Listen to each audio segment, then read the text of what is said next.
I met the love of my life on my lunch break. I was cramming a BLT into my mouth while leaning forward on the painted wooden bench in the park near my office. The weather was perfect. Lush green leaves were swaying in the whispering breeze, but I felt like I was being watched. I glanced up from my meal, which had coated my hands in dripping mayo and bacon grease. I then noticed her on a bench to the left of me, a fair-faced girl in a ratty hoodie with the most stunning eyes I'd ever seen. I gave a small smile and waved a grease-slathered hand, instantly cringing at how awkward I was. Though my co-workers find my impression of a drunken Orson Welles funny, charisma is generally not one of my strengths. The girl in the oversized sweatshirt just smiled at me. She was absolutely beautiful. A pixie cut of dark hair peeked out from under the large hood. She had a dusting of freckles on high cheeks. A small yet elegant nose was reminiscent of Audrey Hepburn. Her graceful lips curled up at the corners, but her eyes are what sped up my heart in my chest. Wide windows of wonder fitted with beautiful brown irises. They were looking at me in curious fascination, not judgment, but intrigue.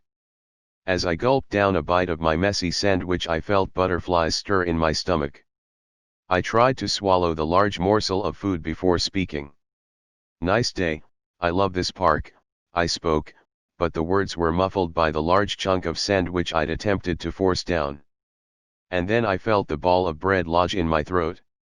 I sipped my cardboard cup of soda only to find it was empty. My face felt hot, and I wheezed out but was unable to breathe in. I was choking. She watched me for a minute as I staggered from the bench before taking charge. She then ran up to me and wrapped her slender arms around my torso, heaving up under my ribs as pain shot out from within me. On the fourth painful constriction, the clump of greasy bread was ejected from my gaping mouth, a cannonball of carbs that rolled onto the grass. She'd saved my life. "Thank you," I gasped as she led me to the bench by an elbow. I must have tried to inhale my sandwich came out. I'd battled with, and firmly decided against, a corny line about how she'd taken my breath away. "Tina," she said, extending a slender hand that poked out from the cuff of that sweatshirt. "Your drink's empty." She glanced at my cup, then back at me with her captivating eyes. "Can I buy you one?"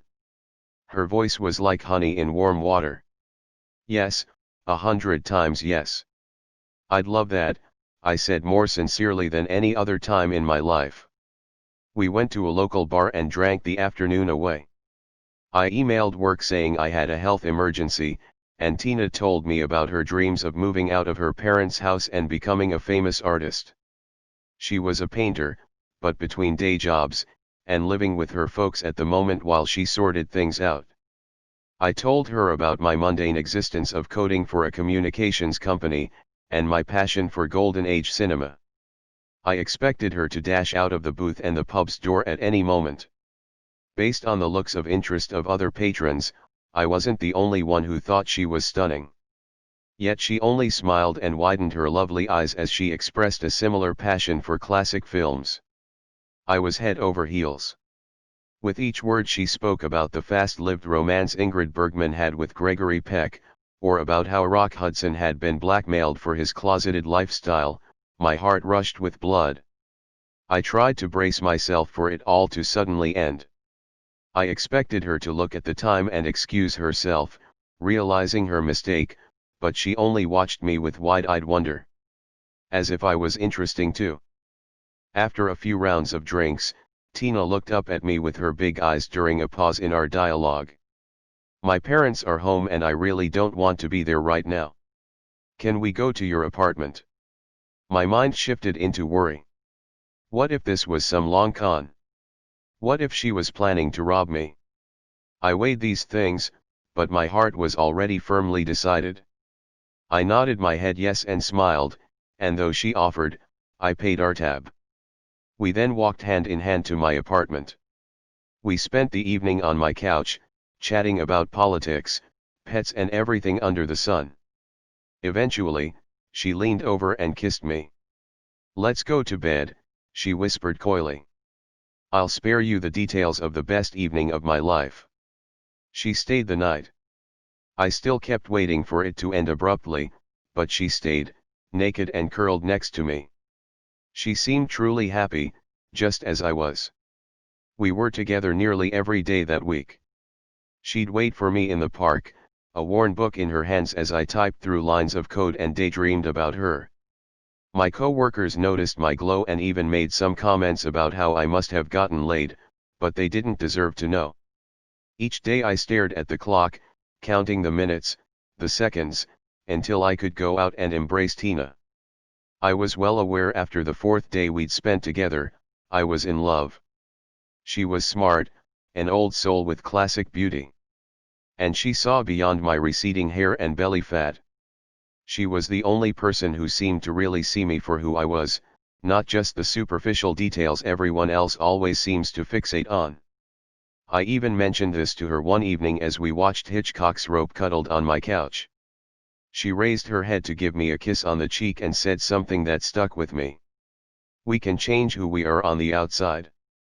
It's what's inside that counts. You can't alter that. I found the statement a bit strange. Tina wasn't one to wear makeup of any sort. It's not like she needed to, she was stunningly beautiful. There were also a few other odd things about her that I couldn't quite figure out. Though I frequently expressed interest in seeing her paintings, she adamantly refused to share them. She also made it very clear she did not want her photo taken, mentioning often how photos never accurately depict people. She didn't have Facebook or Instagram either and refused to join social media, despite me explaining that she'd need to get both herself and her work online in order to advance in the art world. Secondly, she always seemed a bit nervous at the mention of her parents. They're very particular, she might say, or I want you to meet them but only when it's the right time. After 2 months of dating, I asked her to move in with me. She told me she'd agree if her parents did, and asked me to join them for dinner at the end of the week. I nodded, dabbing the sweat on my brow. I'd never been in a full-on relationship before. Meeting the parents sounded intimidating. I got a haircut and a shave and purchased a crisp, new dress shirt for the occasion. When Friday arrived, I skipped my morning cup of coffee, my heart was pounding the entire day. When I finally left the office and met Tina in the park, she assured me with a sweet smile and a soft kiss that they were very agreeable and there was nothing to be concerned about. She held my hand and guided me past the park to the streets, and we began walking. She led me past the block after block of businesses to a residential area filled with row homes. They were colorful and quaint, albeit less upscale than those in the surrounding areas. I was surprised she spent so much time at the park near my office, as she lived a good 20 minutes away. Soon enough, Tina was tugging my hand up some concrete steps to a home that looked to be a bit of a relic, old, peeling paint on wooden siding likely installed in the 60s. Stop being nervous, she smiled that beautiful smile and led me through the threshold into the house. Mom. Dad. We're here. A musty odor filled my nostrils as she led me across old carpeting, deep into the long, narrow home. It was a railroad-style house, and the decor was bizarre. Old porcelain dolls festooned every available surface. Ceramic figurines once popular in the 60s smiled and watched from the mantels and dressers. It was unnaturally humid in that dimly lit residence, and I felt the dampness cling to my hands and face as Tina led me through room after room of endless dolls until we reached the entrance to a dining room. I could soon make out 2 still figures seated at a table, watching us intently. Something was very wrong with them. Some uncanny valley effect that triggered some primordial fear within my brain. As Tina's gentle hand led me into the dining room and closer to them, I understood what was wrong. The seated, life-sized figures were not flesh at all. They were dolls, painted with flesh tones and eyeballs and rosy, smiling lips. 2 mannequins watching with unnerving painted eyes. Tina, what's going on? I asked, hearing the crack in my voice.